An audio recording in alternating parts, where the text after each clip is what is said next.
Pessoal, presta atenção no que eu vou te dizer agora.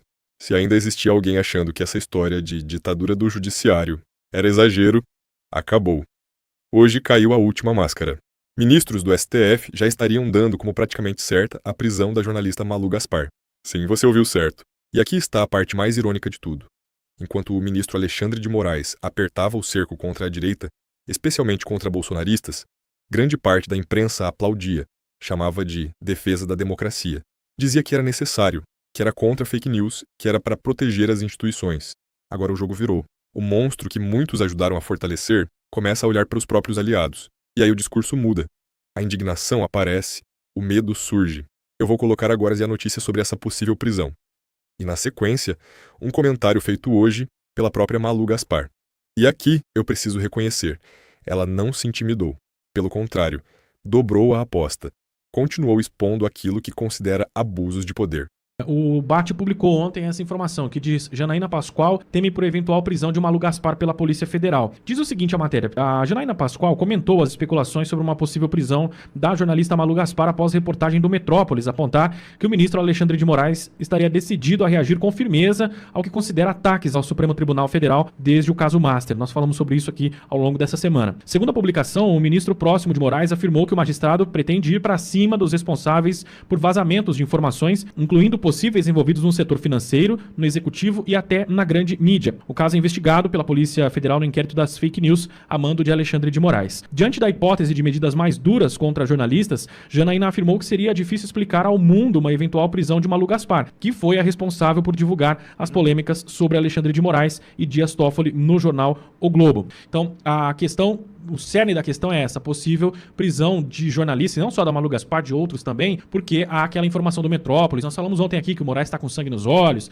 que iria para cima de quem estava promovendo pancadaria contra o Supremo Tribunal Federal. Uma dessas especulações é que seria pessoas do Poder Executivo, do mercado, do setor financeiro e também da grande mídia, lê-se Malu Gaspar, que é a principal responsável pelas divulgações. A primeira vez que vai acontecer no Brasil, Barros, a prisão de jornalistas, perseguição de jornalistas pelo ministro Alexandre de Moraes e pelo Supremo Tribunal. Não eram da Globo, né? Nunca era da Globo. Agora, eu respeito a Janaína, hein? Mas, Janaína, entendo a sua preocupação, já vejo como uma especulação. Agora, como é que eu explico lá fora, se a sua preocupação é a Malu Gaspar, a prisão do presidente Bolsonaro a partir de uma mentira? A delação do Mauro Cid é uma farsa. Quer que eu conte a história do Rodrigo Constantino, perseguido do Moraes, passaporte suspenso e o Constantino, tratando do câncer, que graças a Deus ele se livrou nitidamente, ele precisava de dinheiro pro tratamento e a conta estava bloqueada. Isso tá tudo bem? Então a gente vai se espantar agora, só porque a menina é da Globo? O Alan dos Santos, o Alan é um perseguido ou não é? Quer que eu fale de quem? De Paulo Figueiredo?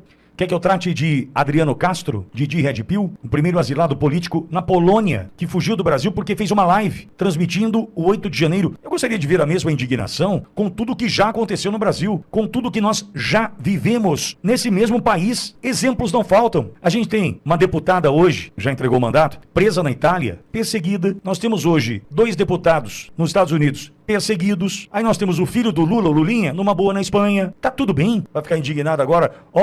Porque é da Globo? Muito bom dia para você, Malu Gaspar. Bom dia, Milton. Bom dia, Cássia. Bom dia para os nossos ouvintes da CBN. Bom dia, Malu. Malu, como que a decisão do ministro Alexandre de Moraes de determinar a investigação do vazamento de dados da Receita Federal, de ministros, de seus familiares, como que essa decisão repercute dentro do próprio STF? Olha, Milton, caiu muito mal dentro do Supremo, especialmente porque todo o trabalho que vinha sendo feito até então pelo presidente do Supremo, Edson Fachin, e pelos outros ministros que se reuniram ali secretamente com o Toffoli na semana passada para, na prática, forçá-lo a renunciar à relatoria do processo do caso Master, todo esse trabalho vinha sendo feito para tentar distensionar o tribunal e acalmar a situação, assim, acalmar a repercussão que estava sendo muito ruim desse caso para o próprio Supremo. Então não deu, assim, isso aconteceu na quinta-feira. Na sexta-feira houve muita tensão porque vazou o conteúdo dessa reunião de uma forma que, segundo os próprios ministros, foi tão literal que isso despertou suspeita de gravação, de que o ministro Toffoli teria gravado os outros ministros, e não deu nem, sei lá, nem chegou a terminar o carnaval. Na terça-feira de carnaval de manhã, já tinha a Polícia Federal na porta dos auditores da Receita para apurar um vazamento, Milton, Cássia, que ninguém sabe exatamente o que é. Nós estamos deduzindo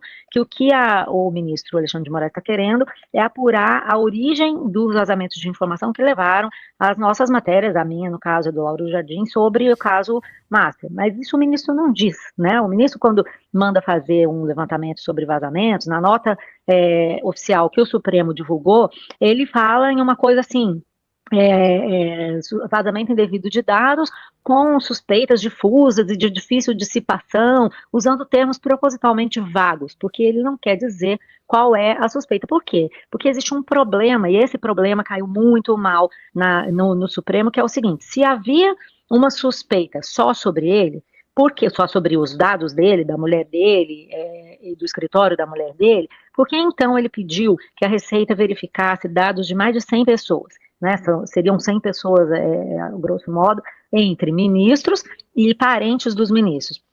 Né, se era um vazamento localizado, para que olhar o dado de tanta gente? Ele encomendou da Receita Federal que fizesse um rastreamento em todos os acessos aos dados de todas essas pessoas para verificar se houve acesso ilegal e já com vistas a checar um vazamento. Segunda coisa que os ministros têm falado, bom, se havia suspeita sobre 100 pessoas ligadas a todos nós, por que nós não fomos informados?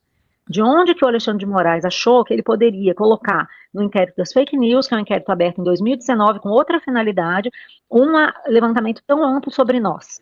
E aí, para você ver como que o clima está ruim no Supremo, como a desconfiança entre todos está muito forte, já teve ministro dizendo, inclusive para mim, que estava achando que o Alexandre de Moraes de fato queria era levantar dados sobre eles, os ministros, já tentando se prevenir de uma futura fase da investigação do Master que poderia chegar nele. Nós sabemos que o celular do Daniel Vorcaro ainda não está, assim, muito pouca coisa que existe no celular apreendido do Daniel Vorcaro durante a prisão dele lá em novembro, muito pouca coisa veio a público.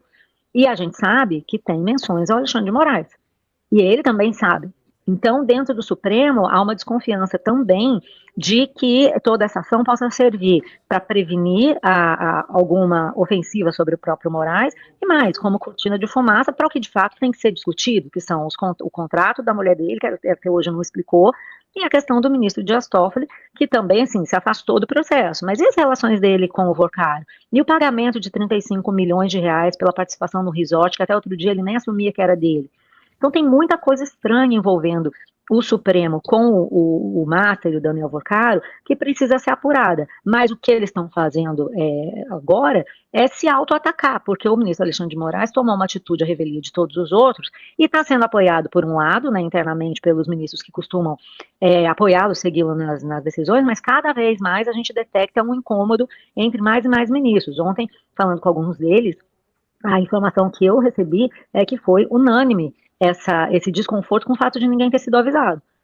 Como assim? Tem suspeita sobre nós, sobre os nossos parentes, e a gente não sabe? Então, a coisa está muito mal parada, sabe, Milton? Porque a questão é que, aparentemente, o Alexandre de Moraes e os outros ministros não estão entendendo o tamanho do problema que esse caso passou a representar para o Supremo. A ponto de, na semana passada, muita gente se referia ao caso Master como o caso Toffoli. Quer dizer, você tem a maior fraude financeira do Brasil sendo investigada, e, no fundo, o que as pessoas estão prestando atenção? Como é que o ministro do Supremo está enredado com um banqueiro que executou essa fraude financeira bilionária? Agora, observa outra coisa interessante. A mesma imprensa que até ontem defendia o inquérito das fake news como algo sagrado, agora começa a chamar o processo de interminável. Começa a falar em excesso, em vingança, em abuso e o alvo das críticas, o próprio Moraes. Como é que foi, por exemplo, a reação da Receita Federal, Alexandre de Moraes? Brutal, né? Hoje a gente recebeu o Kleber Cabral, que é o presidente da Unafisco no Hora H, e a perplexidade deles da desproporcionalidade. Ele falou, a Receita Federal tem diversos muros. É óbvio que se houve alguma invasão, se houve algum acesso equivocado, quer dizer, o mínimo, separar se houve dolo ou culpa apenas, se foi um ato culposo, se foi um ato doloso, enfim, faria parte de um processo. Mas nem existe um processo. Qual é o processo que envolve os auditores da Receita Federal? O inquérito das fake news? Bom, pelo menos isso é que se alega. Então assim... Seriam ameaças, só para esclarecer, seriam ameaças aos ministros. Portanto, cabe o inquérito das fake news que foi montado em 19 pelo Toffoli e entregue ao Moraes para combater ameaças aos ministros. Sim, e que tem uma raiz, né, sim, Caio, já passo para você, que tem uma raiz dessa figura do Alexandre de Moraes, que é a vítima, que é o juiz, que é o investigador e que é parte inteira do processo, não precisa de mais nada. Então, eu perguntei, por exemplo, ao presidente da Unafisco se eles iam recorrer, o que eles iam fazer. Aí ele falou para mim assim, recorrer a quem? O que a gente faz? Nós não temos acesso ao processo, os caras estão andando de tornozeleira sem nunca ter respondido nenhum processo, nada. A gente não tem o que fazer. Você ia colocar que em 2019, uma ação como ontem, contra 2 funcionários da Receita Federal, nos mesmos termos, uma ordem do Alexandre de Moraes, com base no inquérito das fake news, afastou 2 servidores e depois de meses, viu-se que esses 2 servidores não tinham responsabilidade alguma sobre aquele afastamento que foi determinado, e era a mesma situação, possível vazamento de sigilo fiscal.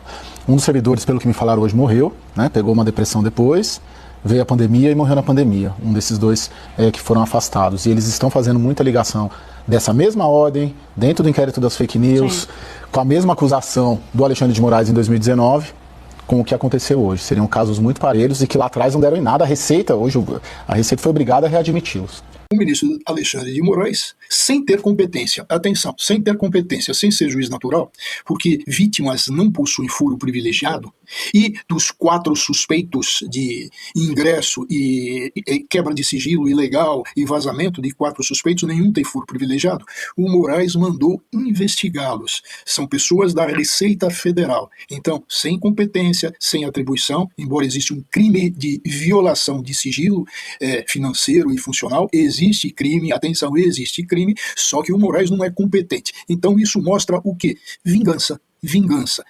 O Moraes está furioso, está querendo apurar quem ousou invadir o sigilo da esposa, aquela do contrato milionário com o Vorcaro.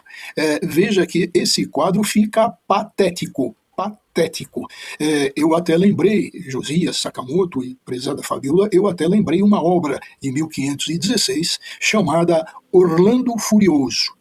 Nós estamos aí em 2026, estamos tendo um Alexandre Furioso, sem competência, sem ser juiz natural e usando o inquérito para poder fazer tudo isso, um inquérito do fim do mundo, da fake news, que é de 2019, é um tipo, está aí no artigo prêt-à-porter, ou seja, se pega para uso de pronto, de imediato. E como se não bastasse, olha o que aconteceu recentemente. O presidente da Associação dos Auditores da Receita Federal declarou que hoje é mais seguro investigar membros do PCC do que ministros do Supremo. Não deu nem 24 horas e já houve intimação para depor na Polícia Federal. Coincidência? Eu admiro a postura da Malu Gaspar por não recuar. Mas fica uma pergunta incômoda. Será que só agora, quando uma jornalista da Globo entra na mira, a imprensa vai reagir de verdade? Por que jornalistas de direita vêm denunciando esse ambiente de intimidação há anos? Será que Moraes vai mesmo ter coragem de mandar prender Malu Gaspar? Será que estamos prestes a ver uma guerra aberta entre Supremo e grande mídia? Quero saber a sua opinião. Comenta aqui embaixo. Se você chegou até aqui, deixa o like, se inscreve no canal e compartilha esse vídeo. Até o próximo vídeo, e que Deus nos proteja.